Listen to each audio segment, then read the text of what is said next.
Hey, what's going on, guys? Saiyan here, back with another What If, and this is part 2 of What If Goku joined Raditz. Before we begin, make sure to go follow my Instagram for behind-the-scenes stuff and early thumbnail releases. The people that follow me knew this was coming a day early. This part is going to be a pretty long one because Christmas is coming up, and even though I have a special plan for it, I wanted to give you guys a treat before we got there. With that out of the way, let's get right into it.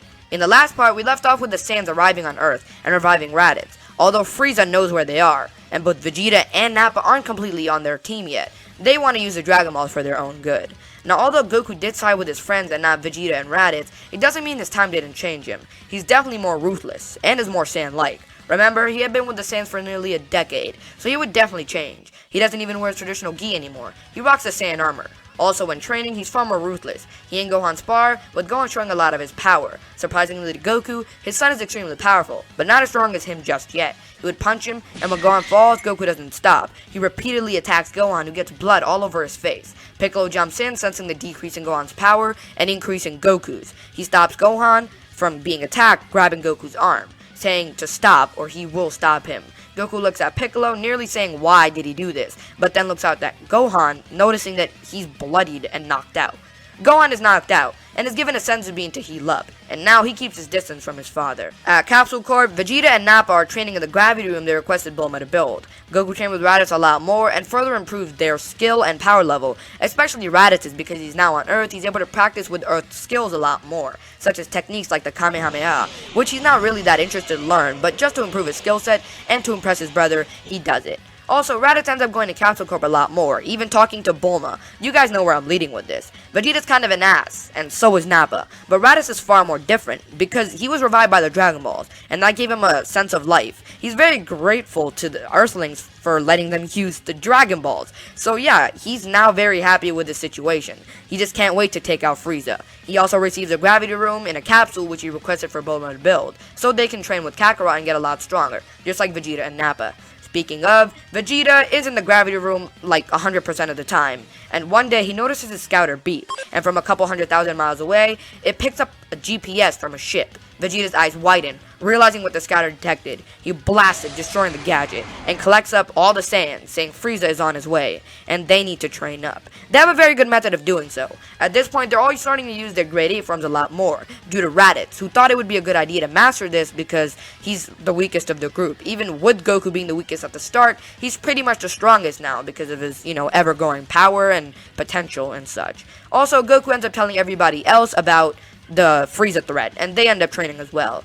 And the problem with the Great Ape is that Goku doesn't have a tail, although that isn't much of a problem. He collects up the Dragon Balls and goes to wish his tail back. And now everybody calls him Kakarot. Even himself, he wants to be referred as that. And the Saiyans start training up harder than ever, trying to master their Grade 8 forms completely. And while they do that, the humans are training up slightly differently. Kami sends the 3 humans into the time chamber, while he has something different in mind for both Gohan and Piccolo. He travels them both up to Snake Way, meeting King Yama, who has arranged and allowed for both Gohan and Piccolo to train with the North Kai, also known as King Kai. Both Gohan and Piccolo are extremely powerful and are left off on Snake Way, arriving at King Kai's planet in just a mere 10 minutes. And their first attack is to make him laugh. They think this is a joke, and that gets King Kai to crack. No, I'm just kidding. It takes a few hours for their jokes to work on him, and now their training has begun. They both are fast learners, picking up the Kaioken and Spirit Bomb in just 2 months. This gives them a lot of time to perfect their techniques, and a fast way to train is to go to a tournament they hold every 7 years or so. Then over to the tournament, where they get a lot stronger because, the overworld tournament has a lot of strong fighters. Most of them are pretty weak comparison to them, but there are a couple of them. They're impressed by both Olibu and PICCOLO, who generate massive amounts of ki they've never sensed before. They're now worried. The next matchup is between the two of them, as they both start their fight in base. Gohan is stronger in base and wins on that front, landing a thunderous blow to Piccolo. But Piccolo powers up into Kaioken, and Gohan follows suit. They both are now at Kaioken times 10, fighting pretty evenly. But Piccolo's ability to regenerate is actually helping him in this fight. Due to his ability to regenerate, it kind of combats the Kaioken strain, which has allowed him keep up better. And even though Gohan is stronger, the strain is worse for him. They both then turn it up to times 20, where Gohan feels it a bit more, and Piccolo starts to win. Suddenly, though, Piccolo shouts Kaioken times 50 for a split second as he charges behind Gohan, landing a kick to his face, and then below him landing another, sending him upwards. Finally, he ends it with a punch, sending him down to the ground, and then a ki blast which makes contact, and a direct hit sends Gohan straight out of the ring. Piccolo heals up afterwards and apologizes to Gohan for being so ruthless in this fight. And afterwards, it is time for the main event, PICCOLO versus Piccolo. Now, this is earlier than the Buu Saga, so PICCOLO wouldn't be as strong as we saw against Goku, but he is considerably strong, around a Super Saiyan Goku at best. Both Piccolo and PICCOLO start up, taking their stances, with PICCOLO being much stronger. Piccolo immediately starts off using the Kaioken. As he powers up, PICCOLO starts to enjoy this fight as well. He tosses his weights, and they start their fight, enjoying it very much as it goes on. But turns out PICCOLO is far stronger than he let off, and Piccolo isn't able to stand a chance. He has to power up further into times 20, which does better against PICCOLO, but he counters by using his Hyper Tornado technique, which Piccolo is caught in, and can't do much against. Piccolo is stuck in this attack, and he can't defend against it. PICCOLO spins faster and faster, as Piccolo receives scars everywhere. He puts both hands out, and powers up into Kaioken times 50, followed by stretching his arms out further. PICCOLO is caught in his hands, and for a split second, Piccolo uses times 100, escaping the Hyper Tornado, and landing behind PICCOLO, landing a punch to his face, sending him flying downwards. Piccolo is extremely strained by this, and pushed back down to times 20 immediately after. He can't do much like this. He still has to try and maintain times 50, which he does, for a split second at least. He has to go into it every now and then to combat PICCOLO's extreme strength, which he just cannot match up to. Eventually, though, it comes down to a final beam showdown, with Piccolo using the special beam cannon. He doesn't go for the spirit bomb here because he clearly doesn't have enough time, but PICCOLO isn't letting up that easily. He counters using his signature move, the Thunder Flash attack. The two beams collide, with both struggling to push the other, but PICCOLO has the edge. Piccolo risks using times 100 once more, which pushes PICCOLO back for a split second, but then the special beam cannon is taken over by PICCOLO, who is just too strong at full power for Piccolo to take down. And that is the end for that. PICCOLO is declared the winner of this tournament. Afterwards, though, Piccolo and PICCOLO still remain friends. They sort of bond over the fact that they're both green. The two would spar every now and then alongside Piccolo, trying to master the Kaioken further. And Gohan is trying to achieve something else, knowing that there has to be something else he can do to get stronger. But he's left to wonder. Back on Earth, the Four Saiyans are combining their efforts in training, and together become much stronger. With all of them having tails, they try to do something crazy, and try to hone their grade 8 power inside their base form.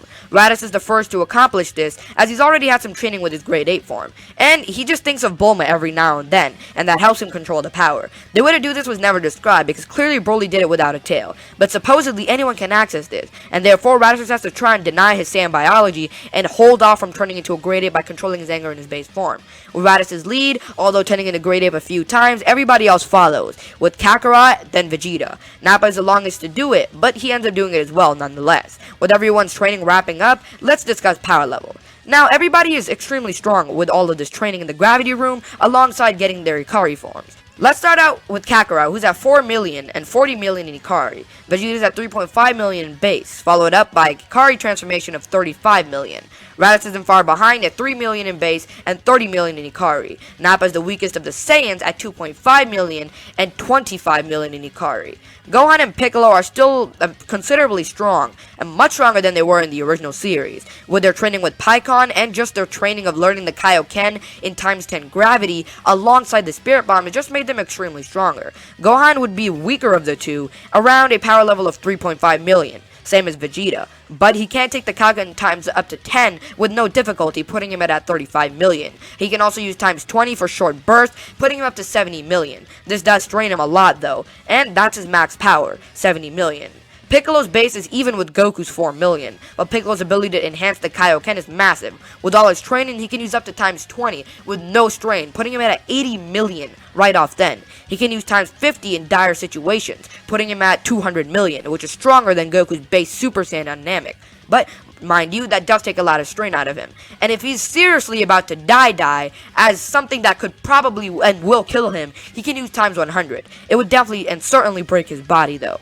Frieza and his army are making its way to Earth, but Gohan and Piccolo are having a bit of a dilemma. Snake Way is blocked up for some reason, and there seems to be a snake lady and some hell monsters on it. Oh Kami, what now? This holds him up for a little bit, but Frieza isn't waiting as he sends down the GINYU force, followed by thousands of soldiers, and now it's time to fight, and all the Z warriors fire up to face them, with Tien, Yamcha, and Krillin being the forefront. Roshi doesn't fight in this because he doesn't see the need to, thinking everybody has it covered. Same as Yajirobe, who's pretty weak considerably, and Tien doesn't let Chaozu fight.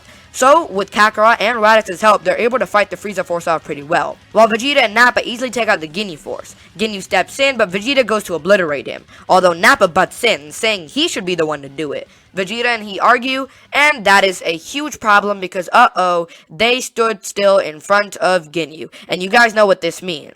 As GINYU shouts, saying this is the perfect chance to do it. He screams, "Change now." Vegeta sees this, and for some reason decides to push Nappa out of the way and take the hit for himself. Now, GINYU had switched bodies with him. GINYU Vegeta is born. Now that doesn't really have a nice ring to it, so let's just call him GINYU. Nappa's confused and weirded out, not knowing what he did, but he realizes that his Vegeta, at least the one that looks like Vegeta, is completely fine and ended up fine even though GINYU hit him with a beam. So he does the only logical thing, beating up the person who actually looks like GINYU, but in reality it's Vegeta. GINYU Vegeta goes along with this, saying, "Yeah, you get to do the honors. I agree with you." The real Vegeta is getting pummeled and is telling Nappa to stop and realize what just happened. Nappa starts to laugh, telling the Vegeta GINYU to say his last words. He says, "Nappa, you idiot, look at that imposter." Nappa turns around, seeing Vegeta, who for some reason now has a scatter on. But he says, "What do you mean? He switched bodies with me, you fool. Just look at him standing there." Nappa thinks for a split second, and then he says, "Oh yeah, that makes sense. Wait, why did Vegeta jump in the way then?" But is then cut short when the actual GINYU shoots at him with a beam. That was a big mistake. It does nothing to Nappa. Of course, GINYU can't access the full power of Vegeta, because, a third of his power is kind of what he can, and GINYU's kind of an idiot. So Nappa obliterates him, trying to kill him, but also not, because he needs Vegeta to switch bodies back. He forces GINYU to do it, but when he does, Vegeta is extremely injured. Nappa shouts at Kakarot, telling him to give over a senzu bean or something, who yells at Tien, who is holding them, but Tien doesn't budge. He doesn't like Vegeta one bit, so he's okay with letting him die. But Goku isn't having it, saying they need him if they want to defeat the big guy in the ship.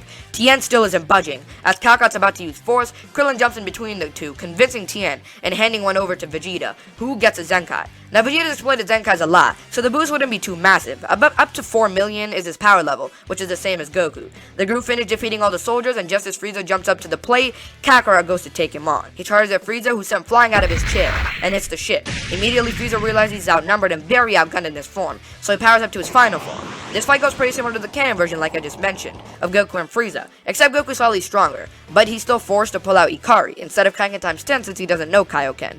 And Frieza just takes it up to 50%, even though he's caught off guard at first and sent hurtling downwards, he does counter by using half of his power, and he follows by sending Goku flying backwards. He starts to charge a death ball, firing it towards Goku, but Raditz interferes, grabbing his arm from behind. As he punches him, the two brothers then take on Frieza together, although Frieza just powers up a little bit more and is able to counter them both. And then he realizes that there are some fighters over there. He notices Tien, so he pulls out his death beam and kills him immediately, getting their numbers down. He notices Yamcha too and kills him as well. This enrages Krillin, but he can't do much. Frieza follows by knocking both Goku and Raditz down as Vegeta and Nappa jump in, but they face the same fate. Frieza fires a death beam at Kakarot, which rips through his arm but doesn't kill him. Suddenly, out of nowhere, Frieza is sent flying, and blood starts to spit up from his mouth, but they don't see who did it. From behind, another kick sends him down to the ground, and the persons come into view. It's Piccolo. He and Gohan got out the tampered snake way, and the reason it was tampered will never be explained. Gohan is enraged at the sight of seeing all of his friends dead. Tien, Yamcha, Krillin is hurt, and everybody else around the battlefield is also very damaged. He gets mad, and powers up into Kaioken, followed by Piccolo, and the two of them together take on Frieza. Frieza is extremely enraged at this point as well. He's tired of all these people joining in on the fight and starting to defeat him, and then he overpowering them again and more coming. They just never end. So he powers up to 100% and starts to fight the both of them. And it's actually pretty easy for him. They do put up a pretty good fight, but eventually he's able to knock Gohan out of the way, leaving just Piccolo. Piccolo earlier was using times 50, and it did catch Frieza off guard, and was stronger than him, but like I mentioned, he can't use that. Although with Gohan out of the picture, Piccolo has no choice left but to risk the strain. He powers up into times 50, and rushes right behind Frieza, punching him in the face, followed by swirling around him once more, and punching him again, then landing a kick, and then suddenly powering up to times 100, which could actually kill him right here. He fires a Masenko at Piccolo, and it seemingly evaporates him.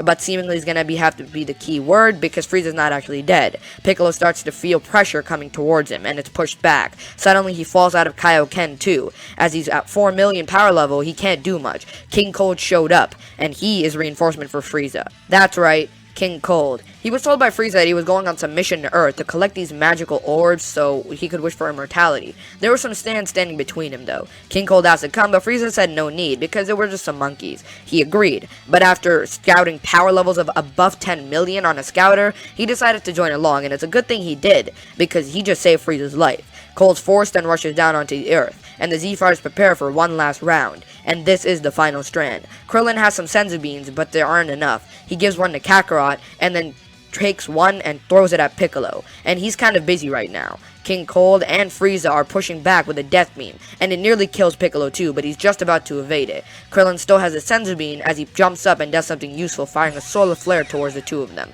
He then throws the senzu at Piccolo, who catches it and eats it, revealing that his stamina and health is completely recovered now, and he can use Kaioken once more. Gohan jumps up as well, helping fight the Cold Elite Squadron. And Cold Elite Squadron, I know, it isn't canon, but it's actually very useful here. Since Cooler isn't canon and he isn't here, I'm just gonna give King Cold his force. And just to mention, they're much stronger because this is up to like 8 to 9 years after it should have been.